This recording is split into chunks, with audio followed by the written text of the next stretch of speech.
Welcome back to the Chatty Chairwoman. This is time for us to review the Boston Reunion, Married at First Sight. Okay, first I want to say, did you see the post by Dr. Viviana saying she's not returning to Married at First Sight? She's going to pursue some other projects that have been in the works for a while. Kind of sad to see her go, because even though she has a very laid-back personality, she does bring a lot of value to the conversation. She does bring a unique perspective. I think when the producers pick the experts, even sometimes though we're disappointed in their picks, that they did pick experts with very different perspectives, personalities. They did a great job in that regard. And I understand, what's his name? Oh gosh, Devon Franklin is now going to be one of the hosts on the show. Did I say his name correctly? That's Megan Good's ex-husband. So you guys know, child. I have to look this up because I know names, but not well. Yeah, I said it right. Devon Franklin is going to be one of the experts for the next season. And according to reports, he was kind of embarrassed when he was selected, and he was going through a divorce. So I'm going to say this. We know that elevation comes at the most awkward times. And I'm not going to comment on their marriage. I'm just going to move on between him and Megan Good. I'm just going to move on. I'm not even going to comment on that. But I do want to say that for Boston Reunion Part 2, okay, I'm going to go through the points real quick, and then my real reason for the review.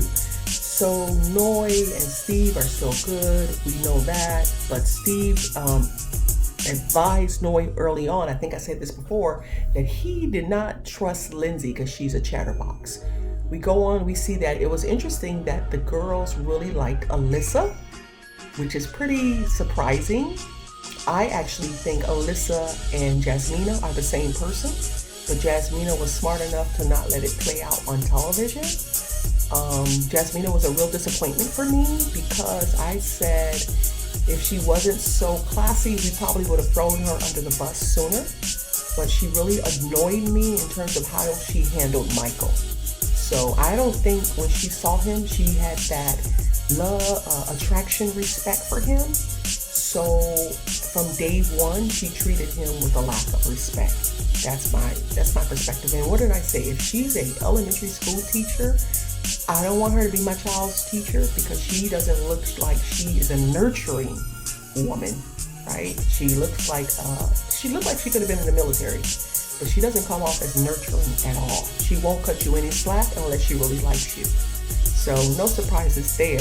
Come to find out, they said they had with the experts brought them together, Jasmina and Michael, trying to give them one final time to reconsider their decision. She said she asked Michael to borrow his laptop, and she was waiting for it, and he never brought it.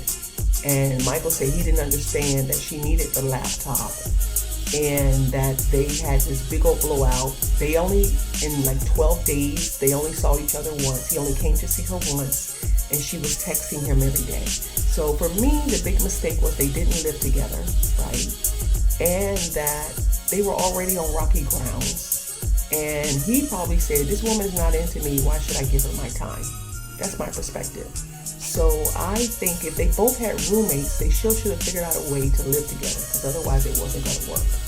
So I think maybe Jasmina said yes on decision day because she wanted to save face. You know, for her, it's big about how she looks and how she presents. But for me, really disappointed that she didn't have more personality, more likable personality.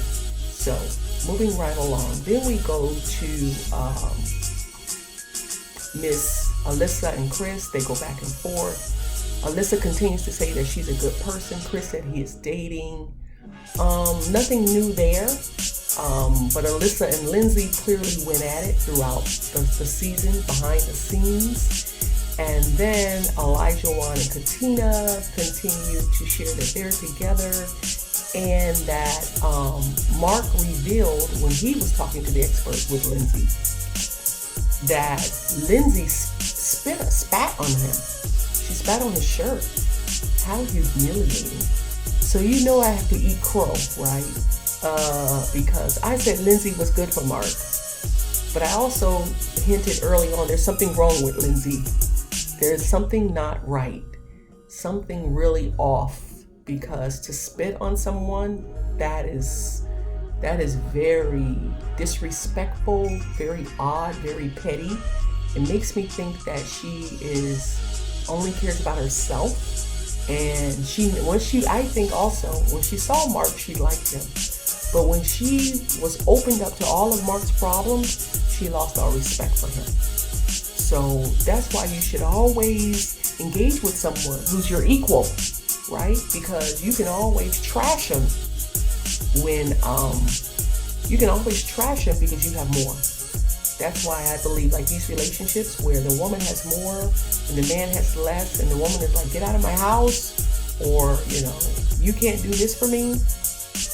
That's a tough situation when there's anger in the relationship, unless there's true respect, right?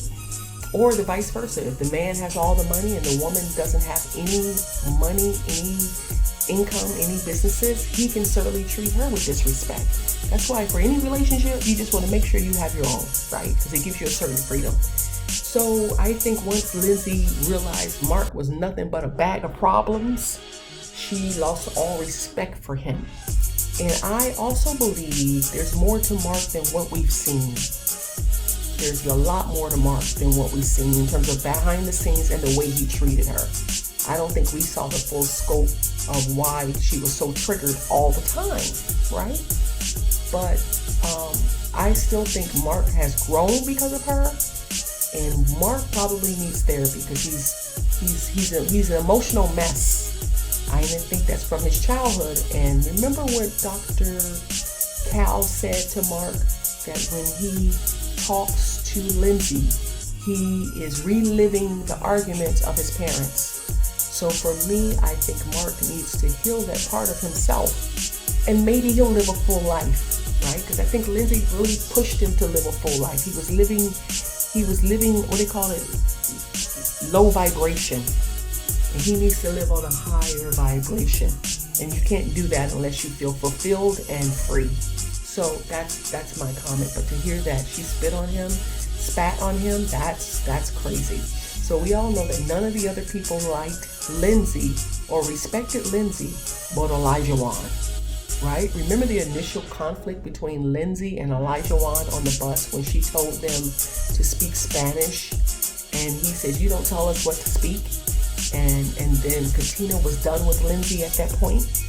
Well, they've come full circle and they've developed a true friendship. So Olajawon mentioned when all of the cast members were together, that he was kind of playing the expert with their marriages, and he was trying to advise Lindsey and Mark how to handle each other. And right there on the set, on the stage, Olajawon reached out to Lindsey and told her, you need to apologize to Mark because of the way you look, and you're on national television, and the way you treated him, you spat on him, you need to apologize to Mark. And it took her a couple of seconds for that to process and register. I honestly believe if anyone else would have told her that, she wouldn't have done it. But clearly her and Olajawon have developed a friendship. Why? Because they're both firecrackers. So she apologized to Mark for spitting on him and the way she treated him.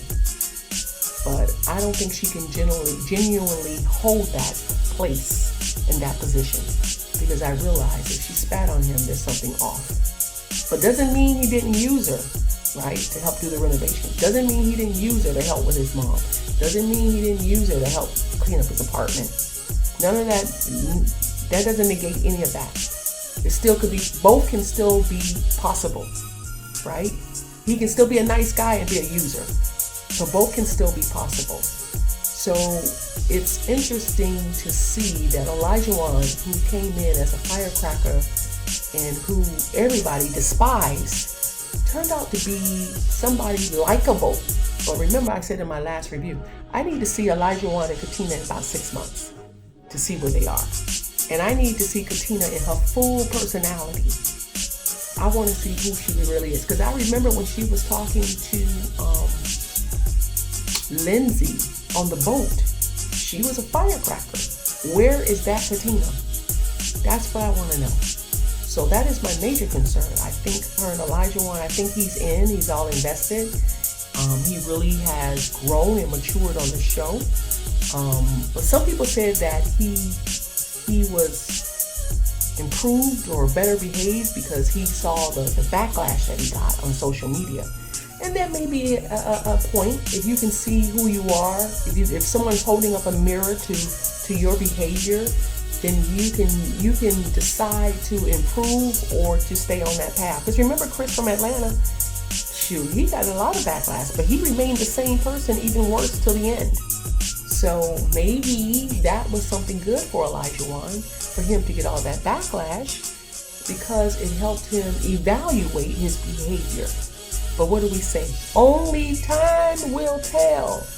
Only time will tell. We will know in about 6 months when we look these people up. Or, well, what do they have coming up next? Next they have coming up, where are they now? Well, we will know if they're still together. If they're still together, we're going to follow them on social media and see how it all pans out, right? That's the best part of it all, to see that it really works. So I think that was the biggest moment when Olajawon was guiding Lindsey into how to behave. Oh my gosh. But yeah, I called it wrong. Something's wrong with Lindsey. Something's really wrong with her. Even though I thought she did bring out some good points for Mark. Sometimes it's just not enough. Like he said, the arguments, it's so volatile. You can't overcome them. They're so, you can go a whole day, have a great day, the next day have a volatile argument. Sometimes it's hard to get over. But the experts always was telling them that, in marriage and relationships, you have arguments, you have blow-ups. You just have to decide to work through them. But if her behavior scares him and intimidates him, then he doesn't need to be in that abusive relationship. But again, I say there's more to Mark that we didn't see, that he didn't show and he didn't reveal. Because people are not just triggered. I remember one scene where they were sitting talking and she reached out to him and he pulled back. That's obvious rejection on TV. How do you get over that? Anyway, I'm not going to rehash the whole season. I just wanted to say I was so shocked that Olajawon was the voice of reason to Lindsey. It's something to watch. So we'll see on the Where They Are Now episode where everyone landed. So thank you so much for stopping by, the Chatty Chairwoman here. I know you can spend your break anywhere, but you came into the boardroom for a little chat on reality TV. There's so many things to watch in these YouTube streets, and you stopped by the boardroom. Thank you, board members. Thank you so much. Don't forget, before you exit, hit the like button and the subscribe button and the notification button so you'll know when the next post comes along. Bye-bye.